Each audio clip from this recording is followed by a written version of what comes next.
Once upon a time, in a vast forest filled with ancient trees, there were two woods. One was called Elm, strong and proud, with thick bark and deep roots that reached down into the earth.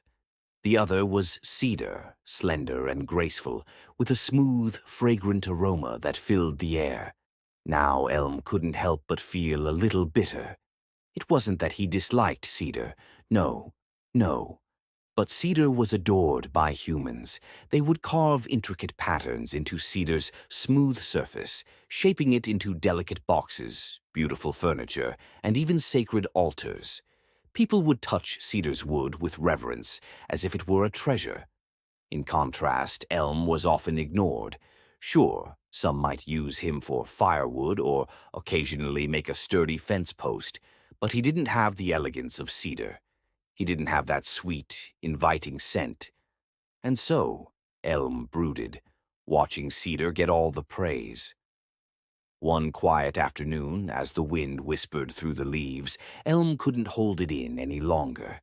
He turned to Cedar and said, "You're always so admired by the humans. Your wood is used for such beautiful things, while I'm left here, forgotten and underappreciated. Why should you get all the glory?" Cedar's leaves rustled gently, and with a soft sigh he replied, "Oh, Elm, my friend, I understand how you feel, but you must not be so quick to envy. You see, it wasn't always this way for me." Elm tilted his head, curious.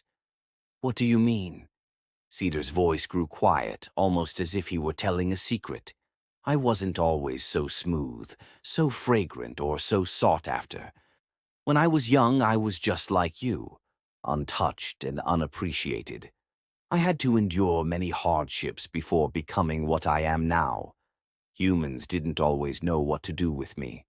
In fact, many of them tried to carve into me and found me difficult. They would scrape and scratch, trying to shape me into something beautiful, but it was painful. I resisted the blades, and it took many years for them to learn how to shape me properly. The carvings were rough at first, and I endured much suffering to become the wood you see now, polished, smooth, and loved by many." Elm listened intently, the winds around them growing still. "But if you suffered, why didn't you complain?" he asked softly. "I did complain," Cedar admitted with a gentle chuckle. "I used to wonder if I would ever be useful, if I would ever be valued. But as time passed, I realized that every scrape, every carve, was part of the process. It was through those struggles that I found my strength, my beauty. The very things that made me special were forged in the fire of my hardships." Elm was silent for a long moment, taking in Cedar's words. Slowly he began to understand. "So, you didn't become this way without pain?" "Exactly," Cedar said kindly. "The process of becoming something valued is never easy.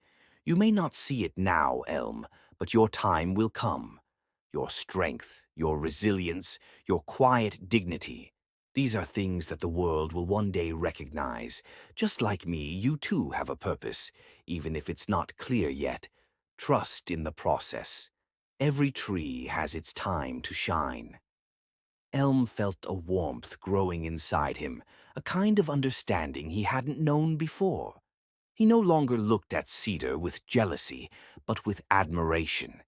He could see that Cedar's beauty wasn't just something that had been given. It had been earned, carved through years of growth and change.